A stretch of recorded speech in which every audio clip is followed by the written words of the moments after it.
चलो दिली heading, surface tension on the basis of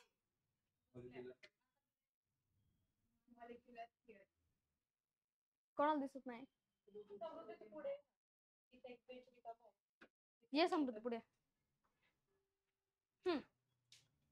काय surface tension on the basis of molecular theory. ठीक आहे, तर त्याआधी तुम्हाला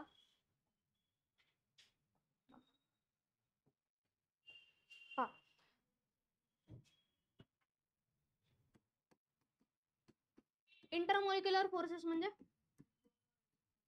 दोन मॉलिक्युल्स मधला फोर्स, त्याला काय म्हणतो आपण इंटरमॉलिक्युलर फोर्स. इंटरमॉलिक्युलर फोर्स हे दोन प्रकारचे असतात. फर्स्ट असतो कोहेसिव्ह आणि नेक्स्ट असतो ऍडेसिव्ह. माहिती आहे सगळ्यांना कोहेसिव्ह फोर्स म्हणजे काय? आता म्हणले हो. कोहेसिव्ह फोर्स म्हणजे बर, कोहेसिव्ह फोर्स म्हणजे असा फोर्स जो सेम मॉलिक्युल्स मध्ये असेल. ठीक आहे, कशात असेल? सेम मॉलिक्युल्स मध्ये. याचा अर्थ काय? जर वॉटर मॉलिक्युल आहे आणि वॉटर मॉलिक्युलच्या शेजारी अजून एक वॉटर मॉलिक्युल आहे, या दोघांमध्ये जो इंटरमॉलिक्युलर फोर्स असेल तो म्हणजे काय असणार आहे? कोहेसिव्ह फोर्स असणार आहे. वॉटर मॉलिक्युल आणि वॉटर मॉलिक्युल. ठीक आहे, ऍडेसिव्ह फोर्स म्हणजे दोन डिफरंट मॉलिक्युल्स असतील तर त्या डिफरंट मॉलिक्युल्स मधला जो फोर्स असणार आहे त्याला काय म्हणणार आपण? ऍडेसिव्ह फोर्स म्हणणार. ठीक आहे, फेविकॉलला ब्रँडेड भाषेत काय म्हटलं जातं? ऍडेसिव्ह म्हटलं जातं. का बरं ऍडेसिव्ह का म्हटलं जातं फेविकॉलला? ऍडेसिव्ह का? कारण तो डिफरंट कोणत्या तरी गोष्टी एकमेकांना स्टिक करू शकतो.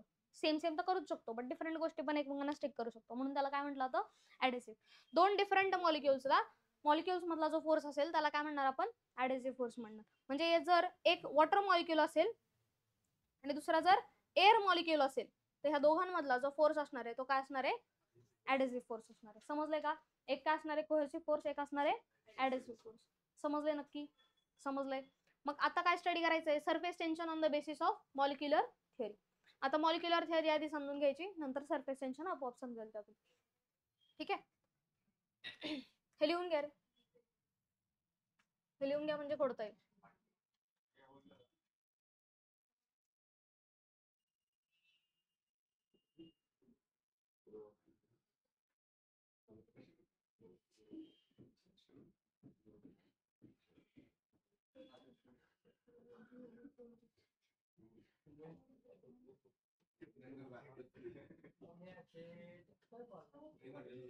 बडबड करायला सांगितलीये का?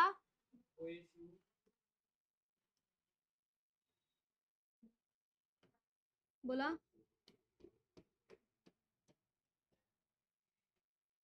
काय झालं?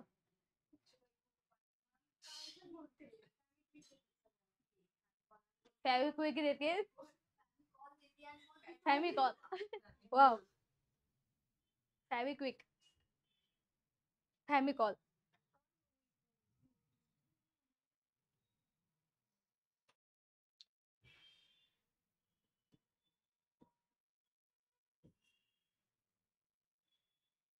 झालं लिहून? काय? हा, हे काढायचंय, नंतर काढा. आधी आधी हे लिहून घ्या. हा ठीक आहे, लिहून झालं असेल तर काढा. झालंय सगळ्यांचं हे लिहून? ध्यान लवकर. हे झालं ना लिहून?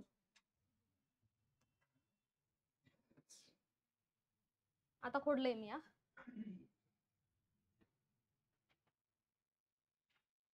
ठीक आहे, पहा.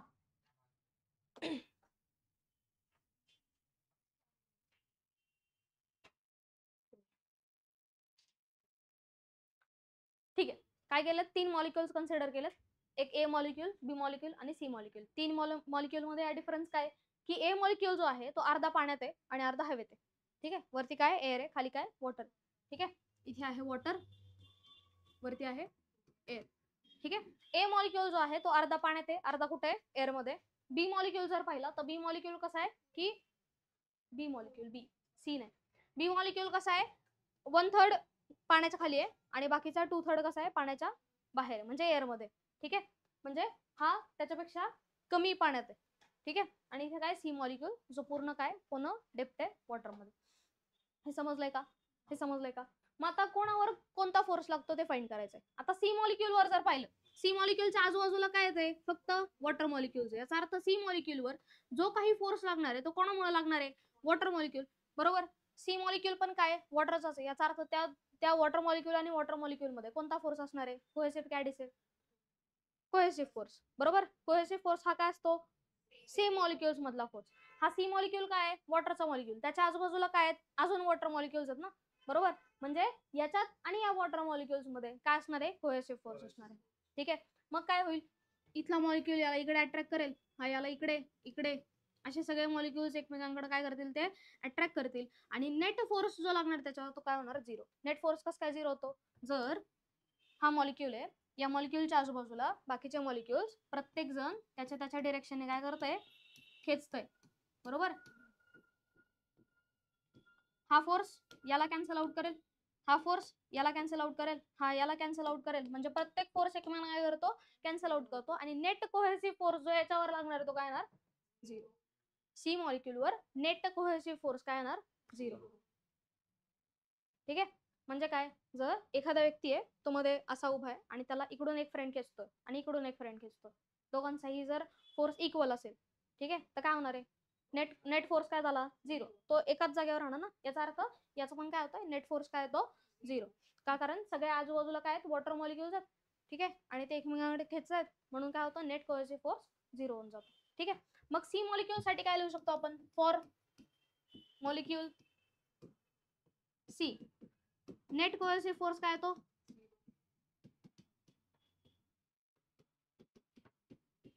ठीक आहे. आता हेच जर कोणत्या मॉलिक्यूल साठी, आता ए मॉलिक्यूल साठी पहा, फॉर मॉलिक्यूल ए. मॉलिक्यूल ए साठी पहा बरं काय होतंय, त्याच्यासाठी कोहेसिव्ह फोर्स पण आहे आणि कुठला फोर्स आहे अजून, ऍडेसिव्ह पण आहे. ऍडेसिव्ह फोर्स कुठे आहे, तो वॉटर मॉलिक्यूल आहे. वरती काय असणार आहेत, एअर मॉलिक्युल्स आहेत. बरोबर. वरती काय असणार आहे, तिथं एअर मॉलिक्यूल असणार आहे. इथं खाली काय आहेत, वॉटर मॉलिक्युल्स आहेत. ठीक आहे. इथे खाली वॉटर मॉलिक्युल्स आहेत, वरती कोणाचे मॉलिक्युल्स आहेत, एअरचे मॉलिक्युल्स आहेत. बरोबर. पण एअरचे मॉलिक्युल्स इतक्या जवळ असतात का, नाही ना. ते कसे असतात, लांब लांब असतात. ठीक आहे. म्हणजे ऍज कम्पेअर्ड वॉटरच्या मॉलिक्युल्स जर 10 असतील, तर ऍज कम्पेअर्ड एअरचे मॉलिक्युल किती येतील, 2. ठीक आहे. म्हणजे याच्यावर काय होणार, जो फोर्स लागणार आहे तो कोहेसिव्ह फोर्स जास्त असणार आहे. का बरं जास्त असेल, कारण वॉटरचे मॉलिक्युल जास्त असतात एअरच्या मॉलिक्युल्स पेक्षा. Density of water is higher than air. ठीक आहे. मग एअरचे 2 मॉलिक्युल्स आणि वॉटरचे 10 मॉलिक्युल्स, डेन्सिटी जास्त असल्यामुळे काय होणार, cohesive force, net cohesive force काय होणार, डाऊनवर्ड लागणार. आणि ए मॉलिक्युलवर जर फोर्स लागणार आहे तो काय असणार आहे, खाली असणार आहे, टुवर्ड्स वॉटरच्या डिरेक्शन. हे बरोबर समजलं काय, हे समजलं का, काय समजलं याच्यात, की जो खालचा पार्ट आहे, या खालच्या पार्टवर काय असणार आहेत, वॉटर मॉलिक्युल्स असणार आहेत. ते वॉटर मॉलिक्युल्स काय करतात, त्या ए मॉलिक्युलला खाली खेचतात. एअर मॉलिक्युल्स ऍज कम्पेअर्ड किती आहे, 2च आहेत. ठीक आहे. इथे पण तेच इमॅजिन करा, टग ऑफ वॉर खेळ आहे. एका साईडला 12 जण आहेत, एका साईडला 2 जण आहेत. ऑब्व्हियसली कुठं जाणार, 12 जण आहेत त्या साईडला जाणार ना. फोर्स कुठं लागणार, ज्या डिरेक्शनला 12 जण आहेत त्या डिरेक्शनला. मग इथे पण काय होतंय, वॉटर मॉलिक्युल्स किती आहेत, ऍज कम्पेअर्ड एअरच्या जास्त आहेत ना. म्हणून हा जो इथला मॉलिक्यूल आहे, ए मॉलिक्यूल, तो कुठे खेचला जातो, खाली खेचला जातो. ठीक आहे. मग ए मॉलिक्यूलला जर वरती राहायचंय तर त्याला काय लावावं लागेल, स्वतःची एनर्जी लावावं लागेल ना. जर मला कुठं राहायचंय, मला या डिरेक्शनला राहायचंय, ठीक आहे, इथे 2 जण आहेत त्याच डिरेक्शनला मला राहायचंय, तर मी काय करेल, यांना इकडे खेचल ना. बरोबर. आणि काय करून घेईल, स्वतःला अशी स्ट्रेच करून घेईल की बाबा तुम्ही मला जास्त ओढू नाही शकणार. ठीक आहे. मी जर स्टेबल थांबले अशा जागेवर, काय होईल, ओढली जाईल ना तिकडं. ठीक आहे. मी काय करून घेणार, मग स्ट्रेच करून घेणार, मी तिकडे जास्त ओढली जाईल. ठीक आहे.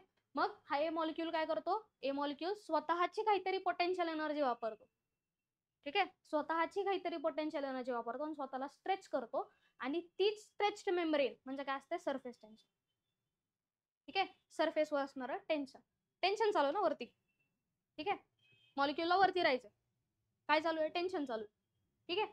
आणि मग तो काय करतो, जर त्याला वरती राहायचं तो काय करतो, स्वतःला स्ट्रेच करतो. आणि मग त्या स्ट्रेचिंगच्या ह्याच्यात जो वरती सरफेस बनतो, तो सरफेस म्हणजे काय, आपला सरफेस टेन्शन वाला सरफेस. ठीक आहे. आणि म्हणून सरफेस टेन्शन आपल्याला कुठं पाहायला मिळतं, लिक्विडच्या अपर सरफेसवर. खाली गेलं, खाली cohesive force, net cohesive force काय होणार आहे, 0 होणार. मग सरफेस टेन्शन कुठं लागतं, फक्त अपर सरफेसला. ठीक आहे. आता इथे बी मॉलिक्यूलला जरी पाल, बी मॉलिक्यूलचं पण तेच होणार आहे. बी मॉलिक्यूलला खाली खेचणारे मॉलिक्यूल्स, आता इथे जर 12 होते तर इथे 10 सपोज, आणि इथे परत किती आहेत, 2 आहेत. याचा अर्थ बी मॉलिक्यूल पण कुठं खेचला जातोय, खाली खेचला जातोय. म्हणजे सरफेस वरचे सगळे मॉलिक्युल्स कुठे घेतले जातात, खाली. ठीक आहे, आणि मग त्यांची जी पोटेन्शियल एनर्जी ती यूज करतात, जिथं स्ट्रेचिंग करतात, आणि मग त्याला आपण काय म्हणणार आहे, सरफेस टेन्शन म्हणणार आहे. याच कन्सेप्टला काय म्हटलं तुम्ही, surface tension on the basis of molecular theory. Molecular theory use करून आपण काय डिफाईन केलं, सरफेस टेन्शन डिफाईन केलं. सगळ्यांना सरफेस टेन्शन माहितीये, पाहिले सरफेस टेन्शन कुठल्या केसमध्ये पाहिले बरं तुम्ही, सांगा बरं, कुठल्या केसमध्ये पाहिले सरफेस टेन्शन,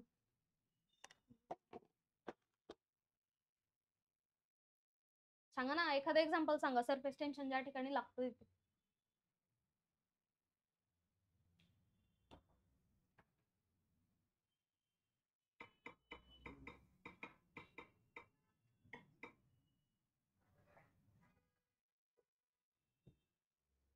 पहा, इथे लागतं सरफेस टेन्शन. ठीक आहे, इलास्टिक मेम्ब्रेन, म्हणून मग एखादे इन्सेक्ट असेल किंवा पिन आहे, पिन जर पाण्यावर टाकली ती काय करते, फ्लोट करते ना. का फ्लोट करते, कारण काय, इलास्टिक मेम्ब्रेन आहे ती, आणि ती इलास्टिक मेम्ब्रेन काय करते, त्याला वरती मॉलिक्युल सोबतच ती वरती धरून ठेवते. ठीक आहे, पण वेट जर जास्त असेल काय होतं, मग ऑब्जेक्ट खाली जाईल. ठीक आहे, वेट जास्त नको आपल्याला. ठीक आहे, इथे पण काय होतं, इन्सेक्टचं वेट नाही, याच्या लेग्सवर हेअर लाईक स्ट्रक्चर असतं.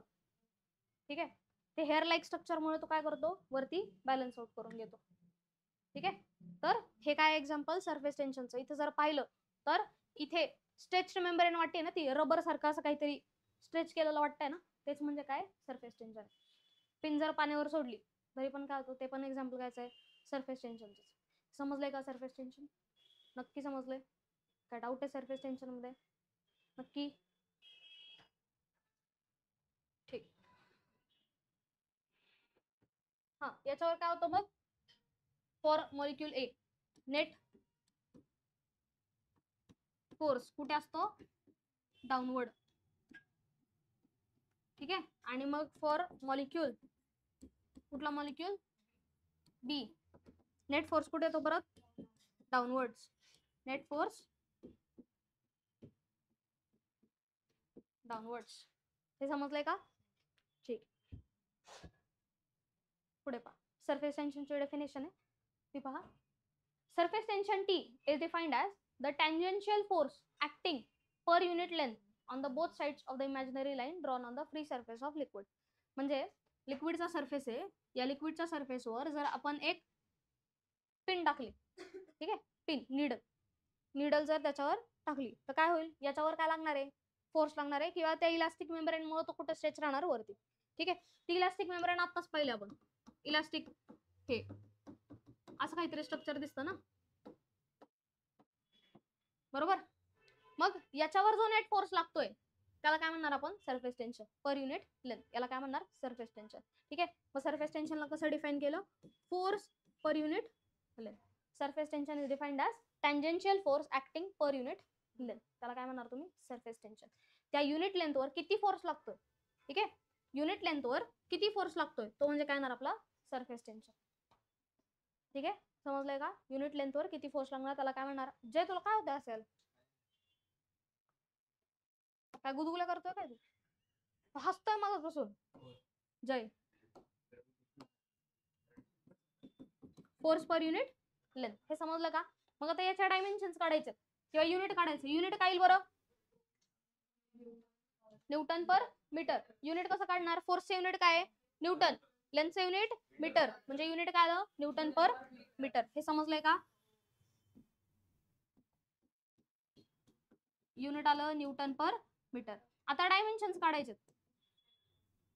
डायमेन्शन्स. ठीक आहे, एफ चे डायमेन्शन्स पाहिजेत वरती, L1 M1 T-2, आणि खाली काय आहे, लेंथ, याचा अर्थ काय असणार आहे, L1. हा L1 आणि L1 कॅन्सल आउट होईल, म्हणजे राहील काय, L0 M1 T-2. हे आले डायमेन्शन कोणाचे, सरफेस टेन्शनचे. समजलंय का, नक्की समजलंय का, डाऊट याच्यात.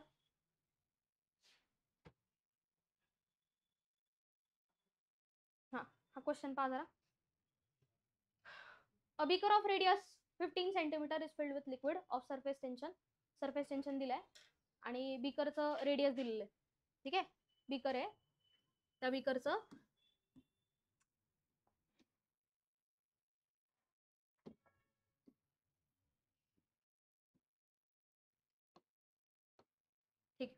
याचा रेडियस गिवन आहे, किती आहे? 15 centimetre. Is filled with liquid of surface tension. लिक्विडचं सरफेस टेन्शन दिलेलं आहे, टी इज इक्वल टू किती आहे? 0.075 न्यूटन पर मीटर. ठीक आहे. Force across an imaginary diameter on the surface of liquid is, म्हणजे इमॅजिनरी डायमीटरला फोर्स किती आहे? ठीक आहे. त्या इमॅजिनरी डायमीटरवर जर आपण सपोज निडल ठेवली तर या निडलवर ऍक्ट होणारा फोर्स आपल्याला फाइंड करायचा आहे. म्हणजे काय की या इमॅजिनरी डायमीटरवर काय ठेवली आपण? निडल. तर याच्यावर ऍक्ट होणारा फोर्स किती असेल तो फाइंड करायचा. ठीक आहे. लेंथ किती असेल मग याची? डायमीटर एवढी असणार ना, त्या डायमीटरवरच ठेवली ना, बरोबर. मग लेंथ किती असणार याची? 30 सेंटीमीटर येणार, बरोबर. रेडियस किती आहे? 15 आहे. ठीक आहे. निडल कुठे ठेवायची? अलॉंग द डायमीटर ठेवायची. ठीक आहे. अलॉंग द डायमीटर जर निडल ठेवताय तर याचा अर्थ याची लेंथ किती आली? 30 सेंटीमीटर आली. किती आली? 30 सेंटीमीटर. म्हणजे इथे लेंथ किती आहे? 30 सेंटीमीटर. त्याला मीटर मध्ये कराल तर काय होणार ते? 0.3 मीटर. ठीक आहे. टेन्शन आहे, त्यानंतर लेंथ आहे. काय फाइंड करायचं आहे? फोर्स, बरोबर. काय फाइंड करायचं आहे? फोर्स. करा बरं सॉल्व.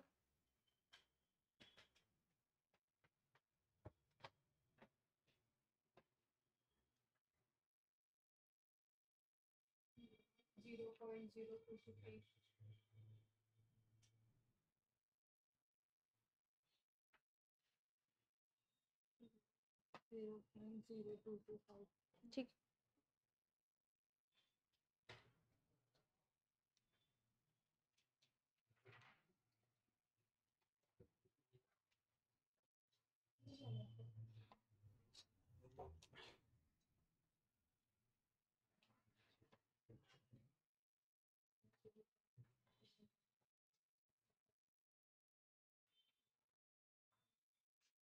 काय आलं?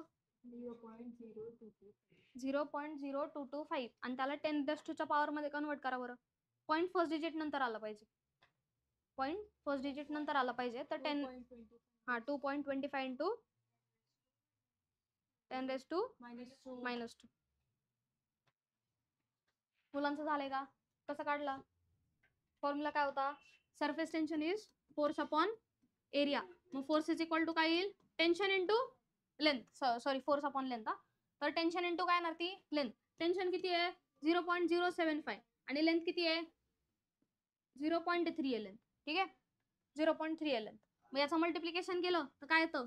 2.25 इंटू बस सांगा 0.0225 असं आलं. ठीक आहे.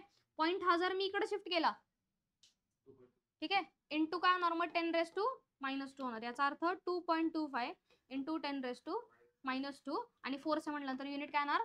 न्यूटन. समजलं का?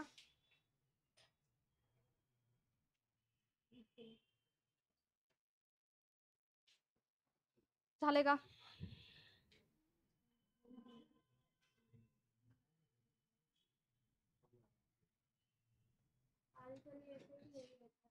काय काय नाही, हे नंतर लिहू शकता.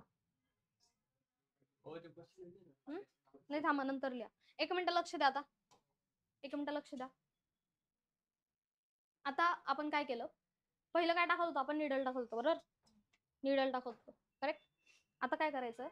त्या लिक्विड सरफेसवर, हा लिक्विड सरफेस आहे सपोज, ठीक आहे.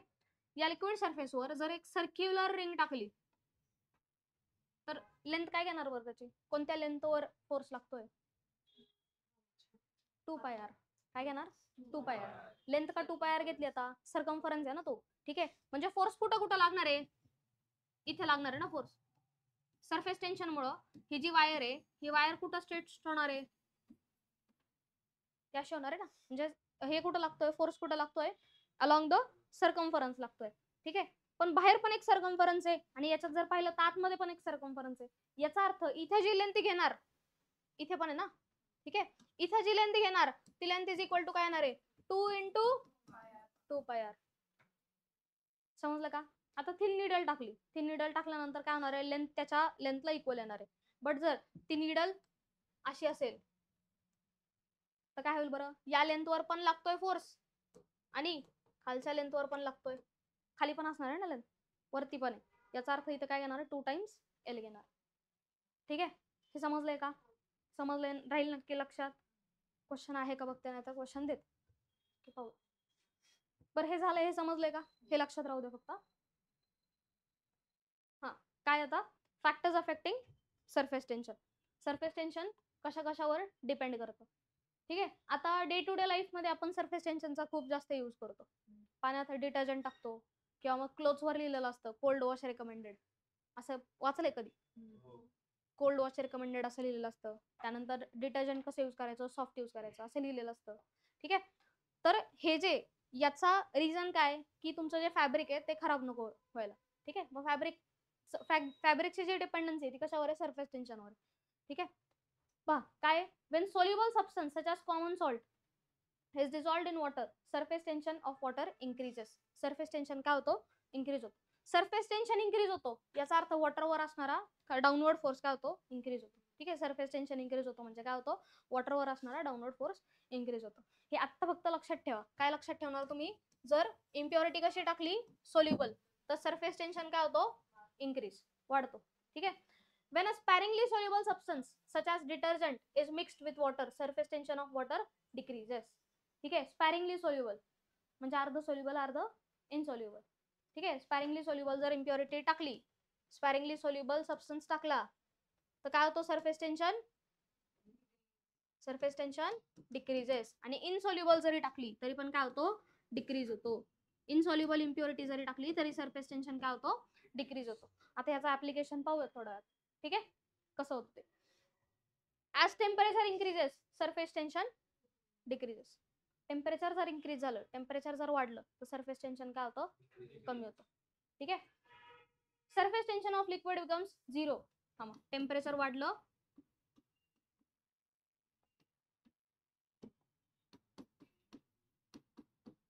सरफेस टेन्शन काय होतं? डिक्रीज होतं. ठीक आहे. Surface tension of liquid becomes zero at critical temperature. Critical टेम्परेचरला सरफेस टेन्शन काय होतो? झिरो होतं. बरं, आता याचा यूज काय करायचा? ठीक आहे. आता मला सांगा, सरफेस टेन्शन कुठल्या याच्यात जास्त वाटतं तुम्हाला? मर्क्युरी मध्ये की वॉटर मध्ये? सरफेस टेन्शन कुठे जास्त वाटतं तुम्हाला? मर्क्युरी की वॉटर? मर्क्युरी मध्ये जास्त आहे ना सरफेस टेन्शन, बरोबर. मर्क्युरी याचं काय? सरफेस टेन्शन जास्त वॉटरच्या कम्पॅरेटिव्ह. ठीक आहे. आता हे सांगा की हॉट वॉटर असेल आणि कोल्ड वॉटर असेल. ठीक आहे. सरफेस टेन्शन कोणाचं जास्त असतं? कोल्ड वॉटरचं सरफेस टेन्शन कसं असतं? जास्त असतं. ठीक आहे. आणि हो, जसं जसं टेम्परेचर आपण इन्क्रीज करू, जसं जसं टेम्परेचर तुम्ही इन्क्रीज कराल सरफेस टेन्शन काय होतो? डिक्रीज होतो. सरफेस टेन्शन डिक्रीज झालं ना तर वॉटरचा आणि त्या फॅब्रिकचा कॉन्टॅक्ट काय होतो? चांगला होतो. म्हणून हॉट वॉटरने आपण काही काही गोष्टी धुतो, की ज्या सपोज काहीतरी सांडलंय क्लोथ्सवर. ठीक आहे. तर काय करतो आपण? कधीतरी त्याला या पाण्यातून पण काढतो, गरम पाण्यातून पण काढतो. ठीक आहे. असं का? कारण सरफेस टेन्शन त्या ठिकाणी काय होतं? कमी. कमी टेम्परेचर वाढलं, सरफेस टेन्शन काय झालं? कमी. आणि मग त्या वॉटर मधला आणि त्या क्लॉथ मधला काय होतो? कॉन्टॅक्ट वाढतो. ठीक आहे. आणि पटकन ती गोष्ट जी आहे ती धुतली जाऊ शकते. सरफेस टेन्शन कमी झालं तर. सरफेस टेन्शन कमी होतं याचा अर्थ काय होतोय? वॉटर मॉलिक्युल्स मधला फोर्स ऑफ अट्रॅक्शन काय होतोय? कमी होतो. ठीक आहे. वॉटर मॉलिक्युल्स मध्ये फोर्स ऑफ अट्रॅक्शन जास्त असेल तर तो फॅब्रिक सोबत जो बॉन्ड करणार आहे किंवा फॅब्रिक सोबत जसा कनेक्ट होणार आहे तो कनेक्ट नाही होत. मग टेम्परेचर जर वाढलं तर टेन्शन कमी होतं, याचा अर्थ बॉन्डिंग कमी होते. आणि मग ते कॉन्टॅक्ट कोणासोबत करतात? फॅब्रिक सोबत करतात. आणि फॅब्रिक सोबत कॉन्टॅक्ट करून मग फॅब्रिक वरची जी पण ऑइल आहे, स्टेन आहे, तो काय करू शकतो? वॉश करू शकतो. डिटर्जंट पण तेच करतो. डिटर्जंट आहे, डिटर्जंट टाकला काय करतो? तो सरफेस टेन्शन कमी करतो, डिक्रीज करतो. सरफेस टेन्शन कमी केलं याचा अर्थ काय? वॉटर मॉलिक्युल्स मधलं अट्रॅक्शन त्यांनी कमी केलं. आणि वॉटर मॉलिक्युल्स कोणाला अटॅच होतात? आता त्या स्टेनला अटॅच होतात आणि स्टेन काढून टाकतात. समजलं का? याचं मेकॅनिझम पाहूया फक्त थोड्या वेळात. ठीक आहे. हे समजलंय? सरफेस टेन्शन समजलंय का? सरफेस टेन्शन म्हणजे काय? सरफेसवर असणारं टेन्शन, आणि ते कोणामुळे असतं? वॉटर मॉलिक्युल्सच्या एकमेकांविषयी असणाऱ्या त्या कोहेसिव्ह फोर्समुळे असतं. समजलंय का? नक्की समजलंय? काय डाऊट याच्यात? नक्की? ठीक आहे. एवढं लिहून घ्यायचंय. हा, एवढं लिहून घ्या इथपर्यंत. लिहून घ्या.